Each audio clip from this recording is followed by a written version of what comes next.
Catwoman #1, Joëlle Jones, both writing and art. Catwoman is left. She's away. Also, the variant by Art Germ, very good. It's pretty gorgeous, yeah. It's pretty gorgeous. So Selina is elsewhere, and basically the plot of the first arc here, is that there's not just one copycat, but lots of copycats, because the final page of the book, of course, is her finding an entire room full of Catwoman in her old costume, for the one that we just had for a long time. Goggle costume. Yeah, and obviously she's in her new costume as we go. So she's been an odd story, like to jump into as the #1. Yeah, I think the last page helped a little in that there's a lot of them, but I was getting a lot of feeling of it being very similar to one of the last bits of the New 52 Catwoman, Genevieve Valentine.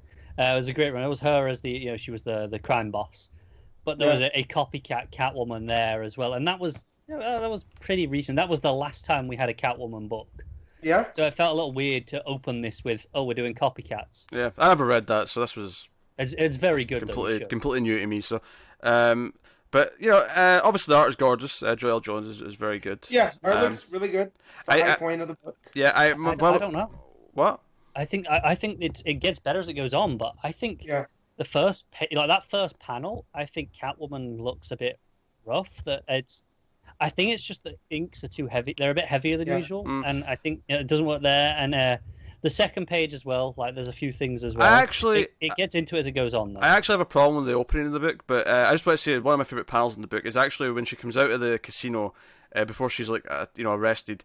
Her hair's blowing in the wind and her skirt's kind of fluttering up a little bit. It's a great panel. Again, it's a bit more simplified. It's not as overly liney as before. Also, just the panel of her walking in it's when the police light hits her, and it's just a silhouette in the I circle. think it gets gorgeous as it goes on, but I think it opens just way too heavy on the inks. Yeah, no, you may be right. But here's my thing about the opening. I actually think it was a little bit more complicated than it should have been. Jumping between the TV interview, her in the casino, and the fake Catwoman, who we find out later is the one who kills the security guard and is on the run from a thing. There was a point where I was just having trouble flowing, because it was I'm so used to having to switch between two scenes at the same time, because comics do that a lot where they'll have two scenes going on and you're kind of following dialogue from both. But there was 3 scenes here, and I was starting to get just not follow the line of logic between each scene as I was reading the first couple of pages. Yeah. I had to read it 2 or 3 times to get it going. I think has Joëlle Jones done much writing before? Yeah, she's got her own book, right? Or create her own book. What was it called? I'm not sure. So Lady Killer. There you go. Yeah, people like that. People love that book. Fair enough. To be fair, but after this opening, I thought it got quite good. I thought the writing was pretty solid for the rest of it. Yeah. Yeah. No, it was. It's very confusing because I don't know exactly where it's going. Which, again, for a first issue, sometimes works as a benefit. But here, it just feels like a car crash where you can't get a beat on where to start. Everything's going a million miles an hour, and then once it slows down, it becomes a much better book. You know?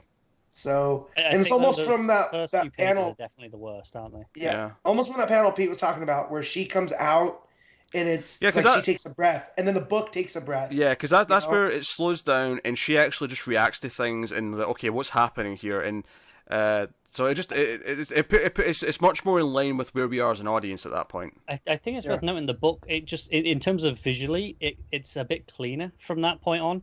There's not a million things on in the scene, that are being drawn and quite heavy, because Joëlle Jones is quite heavy on the art anyway, and that's fine.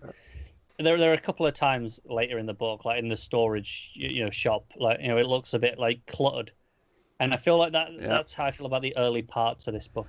Even just the art, it looks a bit cluttered. Because we get some supporting cast introduced, this detective who's a buddy or someone who knew the security guard who died. So it's setting up some characters that are going to be a thing. Yeah. Some supporting cast is always a good thing. Yeah, where Selina's living now, Oliver Katz, of course. And we see the one connection to Batman here is that she gets Alfred sends her costume. Just be took it upon myself to forward you your belongings. I will surely be missed. And she just gets upset. And I love the reaction shot of the cat who's oh. Uh-oh. Mom's angry. And then she breaks down and sees she looks up at the news and someone's, and impersonating her, so she has to go take care of it. So And I love. it's a nice transition to her old costume. Oh sure, Yeah. and I love that. The emotional effect of her running away and not going through with the wedding. Yeah. So it does seem to be bearing down on her. So I'm glad that that's going to be part of like her mindset as the book goes on. So I'm guessing she's somewhere in Southern California, or like maybe because there's heavy Spanish on the buildings and palm trees in the background.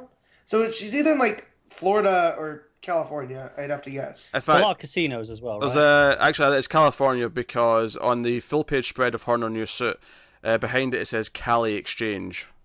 Okay. So unless Cali also means something else I can't think of. Yeah. I'm going to have to make an assumption there. Yeah, that's really the art when she's fighting the other Catwoman. All that stuff is pretty gorgeous. Yeah, and it's just really good. I That's the first issue. I've noticed here that I really like Joëlle Jones' art most when the backgrounds are really simple. Yeah. Like when there's a lot going on behind them, it starts to murky it up a bit. But like those shots of them just running along the rooftops, it's just simple. I think those look phenomenal. Yeah, I think she's the perfect creator to do a new Catwoman. That's for sure. Because I feel like she has a handle on Selena. So we'll so see where it goes forward. Yeah, I was worried early on that I'm like, oh, I'm probably not going to read the next issue. And then as I kept going, I was like, oh no, this is good. Yeah, it's a rough few, like 3 or 4 pages at the start, and then it evens out and gets pretty solid. So, so obviously we'll be back with Catwoman number 2 next month. It's pretty good. We'll see where it goes. I guess we'll rate the book. Matt, what are you giving it? This is because the first jumble. It's a 7.5. I do love the art though. The art once she takes a breath, it really really steps up. Yeah, Connor? 6.5. Similar reasons, would have been higher, but early stuff just jumbles it a bit. Yeah. Yeah, I'll probably give it a 7, I think. Hopeful for the future, though. It seems like a promising start. Seems like a promising start.